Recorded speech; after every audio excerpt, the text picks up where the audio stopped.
साल असर की बात हो, भजन मंडली साथ हो, डरने की कोई बात नहीं जब स्वामी खुद रघुनाथ हो।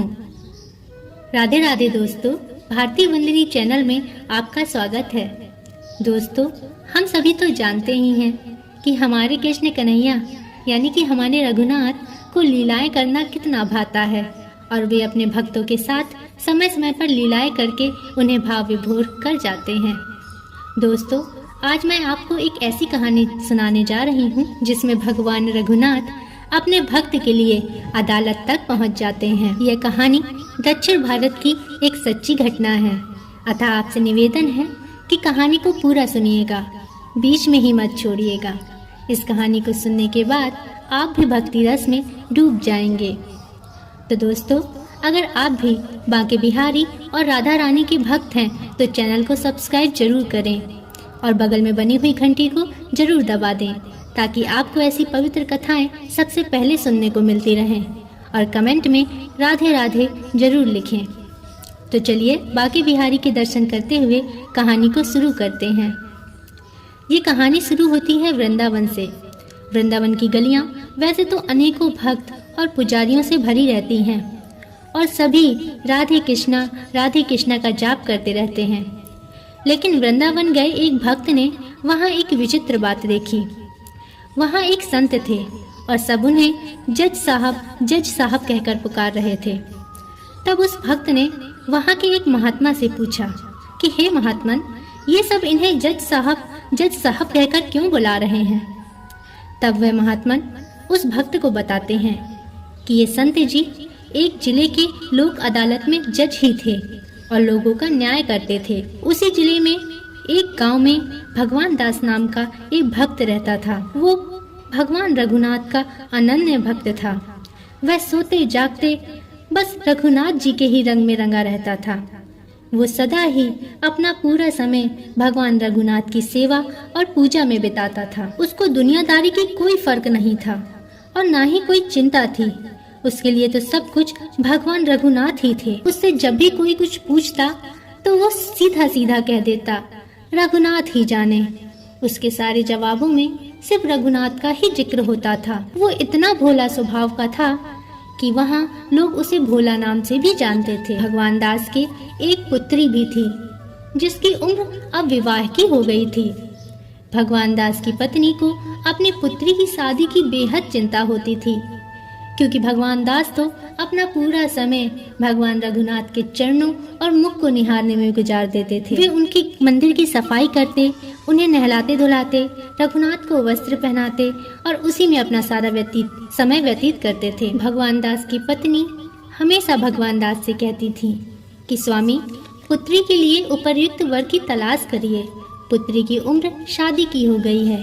तो भगवान दास हमेशा बोल देते, तुम चिंता मत करो, रघुनाथ सब व्यवस्था कर देंगे। और ऐसे ही समय बीतने लगा। समय बीतने के साथ भगवान दास की पुत्री को उचित वर मिल गया और शादी की तारीख भी तय हो गई। शादी के दिन नजदीक आ रहे थे। भगवान दास की पत्नी उनसे कहती है, स्वामी, हमारे पास धन की व्यवस्था नहीं है, हम अपनी पुत्री का विवाह सुगमता से कैसे करेंगे? तब भगवान दास कहते हैं, चिंता मत करो प्रिय, भगवान रघुनाथ कोई ना कोई रास्ता जरूर दिखाएंगे। बहुत सोचने विचारने के बाद भगवान दास अपने ही गांव के एक साहूकार के पास जाते हैं। साहूकार उन्हें देखकर बोलता है, भगवान दास भैया, आप मेरे यहाँ, बताइए मैं आपकी क्या सेवा कर सकता हूँ? तब भगवान दास उनसे अपनी पुत्री के विवाह के लिए कुछ रकम उधार मांगते हैं और बोलते हैं कि सेठ जी, मैं आपकी रकम सूद समेत लौटा दूंगा। तब वो साहूकार अपने बही खाता में तारीख और भगवान दास को दी हुई रकम दर्ज कर लेता है। रकम लेकर के भगवान दास अपने घर वापस आ जाते हैं और अपनी पत्नी को रकम पकड़ाकर रघुनाथ जी की भक्ति में पुनः लीन हो जाते हैं। भगवान दास की पुत्री की शादी धूमधाम से संपन्न होती है। पुत्री की शादी संपन्न होने के बाद भगवान दास अपने दोनों पुत्रों को बुलाते हैं और उनसे कहते हैं, पुत्रों, भगवान रघुनाथ के आशीर्वाद से तुम्हारी बहन का विवाह कुशल मंगल से संपन्न हो गया है। तुम्हारे बहन के विवाह के लिए मैंने साहूकार से ऋण लिया था जो मुझे चुकाना है। तुम दोनों अब बड़े हो गए हो तो तुम्हें अपनी जिम्मेदारियां अब समझनी चाहिए और इस कर्ज को उतारने में मेरी मदद करनी चाहिए। भगवान दास के पुत्र बहुत ही समझदार और आज्ञाकारी थे। वे अपने पिता से इजाज़त लेकर शहर चले जाते हैं। कुछ समय बाद भगवान दास के दोनों पुत्र वापस गांव आते हैं और भगवान दास को पैसे देते हुए बोलते हैं, पिताजी, हम शहर से ये जो धन कमा कर लाए हैं वो ले जाकर आप साहूकार का कर्ज चुका आइए। इसके बाद भगवान दास वो पैसे लेकर साहूकार के पास जाता है और बोलता है, सेठ जी, आप मेरा हिसाब बता दीजिए, मैं आपका पैसा लौटाने आया हूँ। तब साहूकार अपना बही खाता निकालता है और उसमें से भगवान दास का सूद समेत हिसाब लगाकर बता देता है। भगवान दास अपनी जेब से पैसे निकालते हैं और पूरी रकम चुकता कर देते हैं।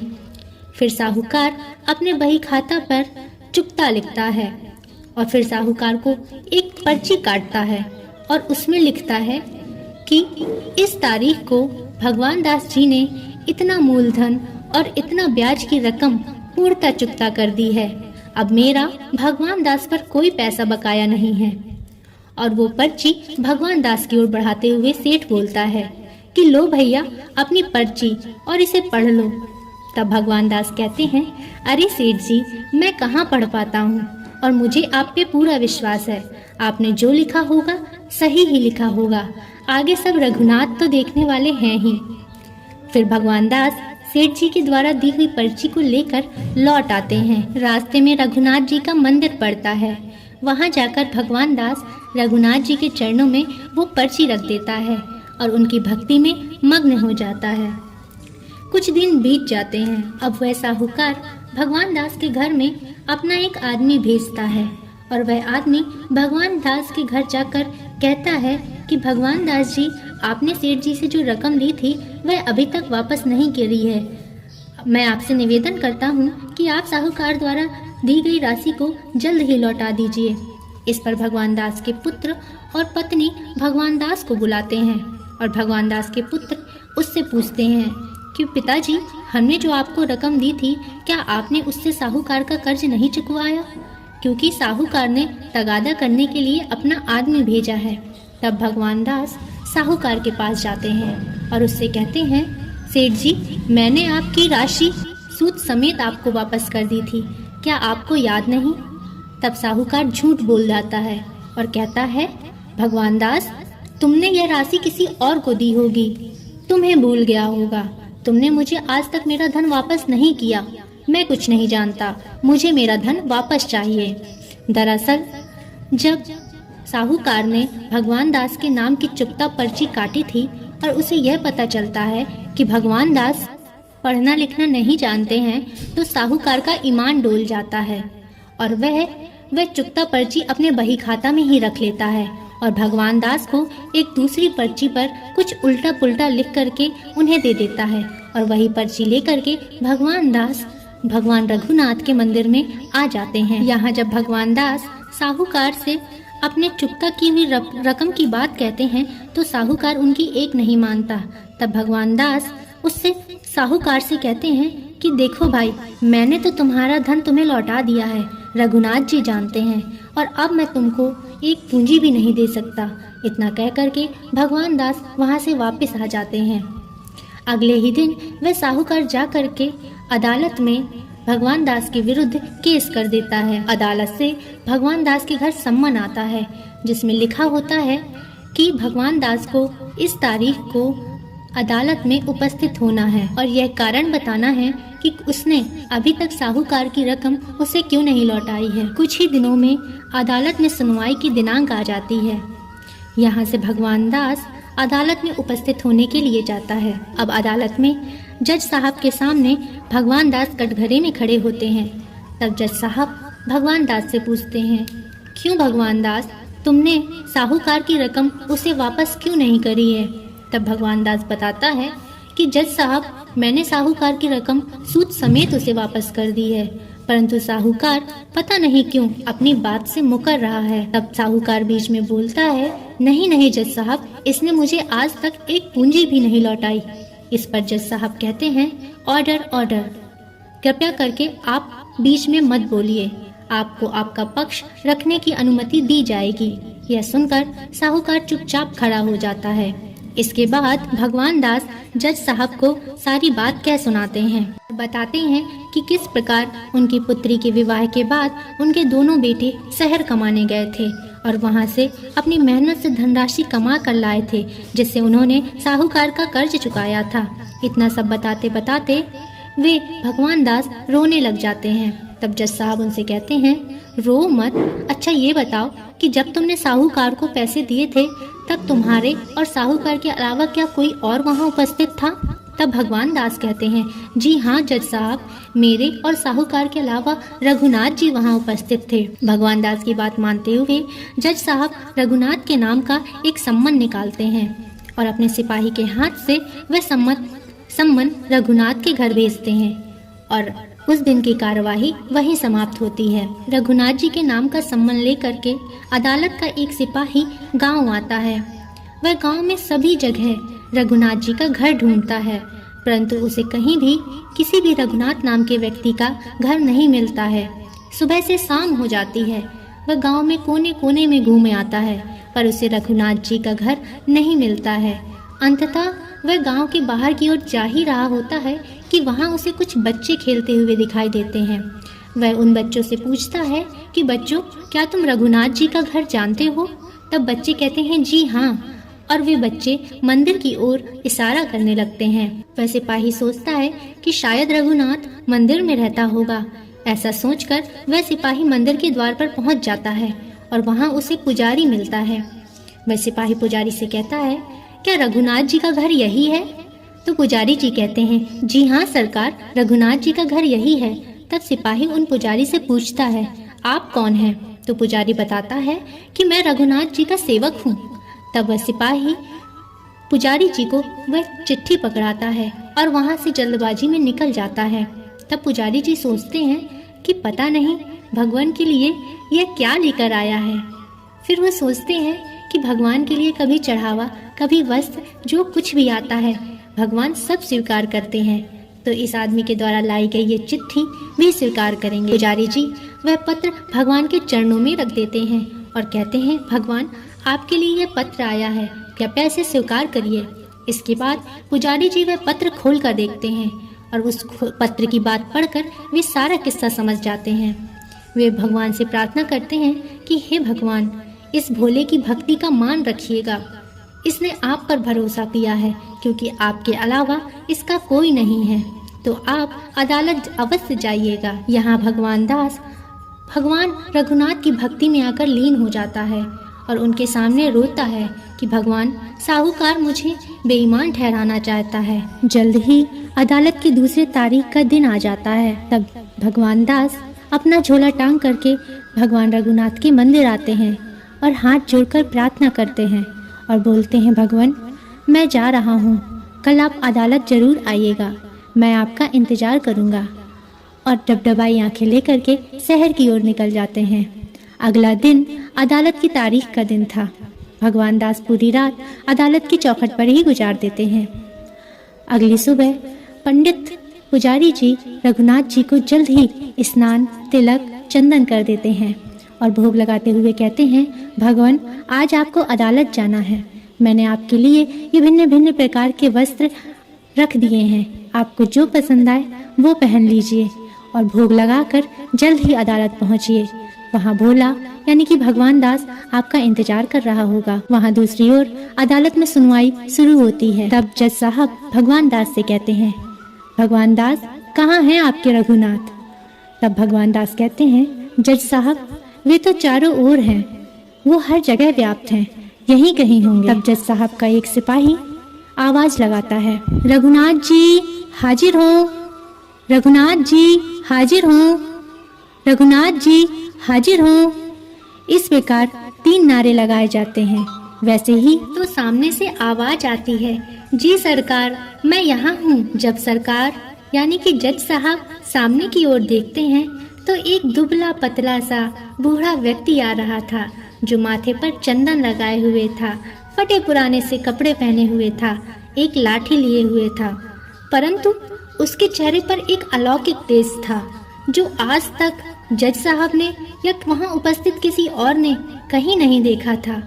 उनके चेहरे पर मंद मंद मुस्कान थी। वहाँ का जो दृश्य था आपको कुछ लाइनों में पिरो कर बताती हूँ। चाल लटपटी सी, एक वृद्ध की झुकी सी देह, दुबकी फटी सी सीस, बांधे घर धाए हैं, हाथ में छड़ी माँ तुलसी के लिए माल, माथे पर रोली चारू चंदन चढ़ाए हैं। साहब के सामने विनीत जू चपरासी के साथ आज रघुनाथ जू गवाह बनकर आए हैं। जब जज साहब ने उस वृद्ध आदमी को देखा तो कुछ देर के लिए उनका मन मोह में पड़ गया। उन्होंने बहुत से अमीर गरीब बहुत से लोगों को देखा था, परंतु ऐसा अलौकिक तेज आज तक उन्होंने किसी के मुख पर नहीं देखा। जब भगवान दास के सामने वह वृद्ध आदमी आकर के कटघरे में खड़ा होता है तब जज साहब उससे बोलते हैं, बताओ रघुनाथ, जब भगवान दास साहूकार को पैसे दे रहा था क्या तुम वहाँ उपस्थित थे? तब रघुनाथ जी यानी कि वो वृद्ध आदमी बोलते हैं, जी हाँ सरकार, मैं वहीं उपस्थित था। तब जज साहब उससे पूछते हैं कि बताओ तुमने क्या देखा? वह वृद्ध आदमी बोलता है कि जज साहब, भगवान दास ने साहूकार की एक एक पाई सूद समेत वापस कर दी और इसके बाद साहूकार ने भगवान दास को एक चुकता पर्ची भी काट कर दी थी। तब जज साहब कहते हैं, वह चुकता पर्ची भगवान दास हमें पहले ही दिखा चुका है, उस पर ऐसा कुछ नहीं लिखा जिससे यह सिद्ध हो सके कि भगवान दास साहूकार को उसके रुपए लौटा चुका है। तब वह वृद्ध आदमी बोलता है कि भगवान दास ने आपको जो चुकता पर्ची दिखाई वास्तविकता में वह असली चुकता पर्ची है ही नहीं, क्योंकि असली चुकता पर्ची साहूकार के पास है। इस पर जज साहब आश्चर्य में पड़ जाते हैं। वो कहते हैं, तुम इतने विश्वास के साथ ये बात कैसे कह सकते हो? तब वह वृद्ध आदमी बोलता है कि जज साहब, यदि आपको मेरे बातों पर विश्वास नहीं है तो साहूकार के घर में एक अलमारी है जो 3 खानों की है। उस अलमारी के बीच वाले खाने में एक लाल रंग का बही खाता रखा हुआ है। उस बही खाता के 30 नंबर पेज पे एक चुकता पर्ची रखी हुई है। आप अपने सिपाही को भेजिए और वह बही खाता मंगवा लीजिए। वृद्ध बाबा की बात मानते हुए जज साहब अपने सिपाही को साहूकार के घर भेजते हैं और उस सिपाही को साहूकार के घर से बही खाता लाने को कहते हैं। आश्चर्य की बात तो यह थी कि जब वो सिपाही साहूकार के घर जाता है तो ठीक उसी प्रकार उसी जगह उस सिपाही को वह लाल रंग का बही खाता रखा मिलता है और उसे लेकर के वह जज साहब के पास आता है और जज साहब को सौंप देता है। जब जज साहब उस बही खाता को खोलते हैं, भगवान दास की चुकता पर्ची उन्हें मिलती है। चुकता पर्ची को देखते ही जज साहब सारी गाथा समझ जाते हैं और वे तत्काल अपने सिपाहियों को साहूकार को गिरफ्तार करने का आदेश देते हैं और भगवान दास को बाइज्जत बरी करते हैं। केस की सुनवाई और कार्रवाई समाप्त हो जाती है और जज साहब अपने केबिन पर आ जाते हैं, पर पता नहीं क्यों जज साहब के मनोमस्तिष्क से उन वृद्ध व्यक्ति की छवि तो भूली ही नहीं रही थी। उनके मनोमस्तिष्क में मानो उनका चेहरा छप गया हो। वे बहुत ही व्याकुल थे। तब उन्होंने भगवान दास को अपने केबिन में बुलाया और उनसे पूछा, भगवान दास, आज जो रघुनाथ नाम के वृद्ध व्यक्ति तुम्हारे लिए गवाही देने आए थे, क्या तुम उन्हें जानते हो? तब भगवान दास कहता है, जी हाँ सरकार, मैं उनको बहुत अच्छे से जानता हूँ।